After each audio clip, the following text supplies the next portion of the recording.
Next method है marginal revenue incremental approach method. इसमें हम क्या करेंगे, हमारी बिजनेस की एडवर्टीजमेंट की जो कॉस्ट है मार्जिनल कॉस्ट निकाल लेंगे और हम दूसरा क्या निकाल लेंगे, मार्जिनल रेवेन्यू।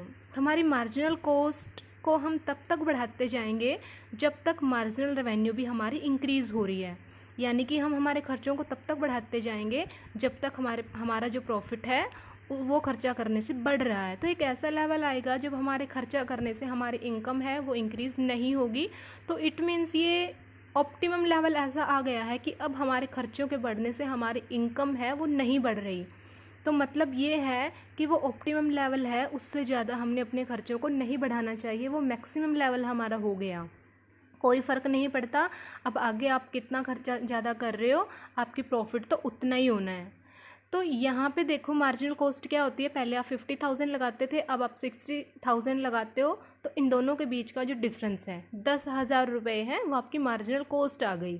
तो इस मार्जिनल कॉस्ट के बढ़ने से आपकी जो मार्जिनल रेवेन्यू है वो कितनी इंक्रीज़ हुई, आप उसको देखते हो। मान लो कि आपकी जो कॉस्ट है वो तो 10,000 रुपये है मार्जिनल कॉस्ट, बट आपको मार्जिनल रेवेन्यू कितनी हुई, 12,000 रुपये की। आपने इसको फिर से बढ़ा दिया, आपने इसको बढ़ा के 10,000 फिर से बढ़ा दिया, 60 से 70 कर दिया, लेकिन आपने मार्जिन कॉस्ट देखा कि वो 12 से बढ़ के 13 हो गई है। अब आपने फिर से 70 से इसको 80 कर दिया, वो बढ़ के आपकी 15 हो गई है। तो आपको पता लग रहा है कि आप कॉस्ट को बढ़ा रहे हो, उस रेशियो से ज़्यादा आपका जो रेवेन्यू है वो इंक्रीज़ हो रहा है। खर्चा आप कम बढ़ा रहे हो लेकिन आपको प्रॉफिट ज़्यादा हो रहा है।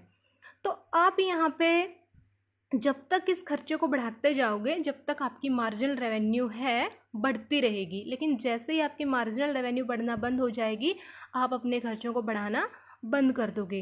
टेबल में देखिए, जैसे कि आप पहले 50 रुपीज़ है ये लगाते थे, उससे अब अभी आपका बिजनेस नया है, पहले आपने कोई पैसा नहीं लगाया था, मतलब 50 अभी आपने लगाया है, तो मार्जिनल कॉस्ट आपकी नहीं आई, क्योंकि मार्जिनल कॉस्ट कब आती, जब आप इसका किसी के साथ डिफरेंस कर पाते। ठीक है, तो अभी आपके पास मार्जिनल कॉस्ट कोई है नहीं, एडिशनल रेवेन्यू आपकी 40 है, मार्जिनल रेवेन्यू भी आपकी नहीं है क्योंकि इसकी भी किसी के साथ कंपैरिजन करने के लिए कोई दूसरा अमाउंट आपके पास नहीं है, सिर्फ ये इतना प्रॉफिट आपको हुआ और इतना एक्सपेंस आपने किया था। 50 में से 40 लेस आपने किया, यानी कि इतना एक्सपेंस हुआ था, इतना आपको प्रॉफिट हुआ, तो माइनस जो 10 है वो आपका प्रॉफिट के ऊपर अफेक्ट पड़ा, -10, यानी कि आपको लॉस हो गया। लेकिन अभी आपका बिजनेस नया है, आपने ये लॉस बियर करना पड़ेगा। आप ये सोच के चलोगे कि हम खर्चा बढ़ाएं तो धीरे धीरे हमारी जो सेल है वो इंक्रीज़ हो जाएगी और हमें भी प्रॉफिट होगा। धीरे धीरे हमने इसको बढ़ा के 55 कर दिया, 55 माइनस 50, 55 माइनस 50, ये हमारी मार्जिनल कॉस्ट आ गई 5 रुपये। यहाँ पे हमारी जो अब रेवेन्यू है वो 44 आ गई, पहले 40 थी। ठीक है, 44 माइनस 40 तो 4 है, ये हमारी मार्जिनल रेवेन्यू। बट फिर भी हमने देखा कि 55 माइनस 44 माइनस 11 अब भी हमें लॉस ही हो रहा है। हमने फिर से अपनी कॉस्ट को बढ़ा दिया, 60 माइनस 55, फिर से हमारी मार्जिनल कॉस्ट है वो 5 आ गई। अब हमारी जो टोटल रेवेन्यू है वो हो गई 50 माइनस 44 6। देखो यहाँ पे हमारी मार्जिनल जो रेवेन्यू है वो बढ़ना स्टार्ट हो गई, पहले 4 थी अब ये 6 है। यहाँ पे अब ये देखिए 11 से दोबारा से लेस होके ये -10 हो गई। आपने फिर से अपनी कॉस्ट को बढ़ाया, आपकी फिर से मार्जिनल कॉस्ट है वो 5 आई, बट आपकी जो रेवेन्यू है 60 माइनस 50 ये 10 हो गई, पहले ये 4 थी 6 थी ये 10 हुई।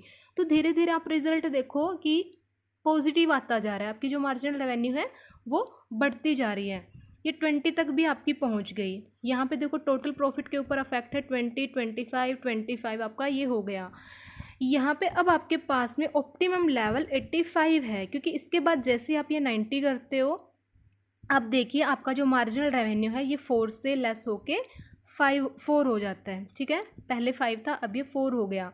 अब यहाँ पे टोटल रेवेन्यू के ऊपर भी आप इफेक्ट देखिए, ये 24, यानी कि पहले वो 25 था जब आप 85 लगाते थे, लेकिन जैसे ही आपने 90 लगाया आपका 24 हो गया। आपने 95 लगाया तो टोटल प्रॉफिट के ऊपर इफेक्ट आपका 20 हुआ, आपने फिर 100 लगाया ये 15 हो गया, आपने 105 लगाया आपका ये 8 हो गया।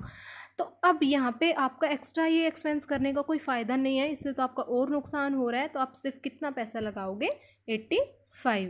तो ये मेथड आपका यूज़ करना बड़ा इजी है, लॉजिकल भी है, लेकिन इसकी अंजप्शन ये गलत है कि सिर्फ एडवर्टीजिंग के घटने या बढ़ने से आपकी जो रेवेन्यू है वो घटेगी या बढ़ेगी। अब बाकी के जो फैक्टर आपकी रेवेन्यू को घटा बढ़ा सकते हैं उनको इग्नोर कर रहे हो।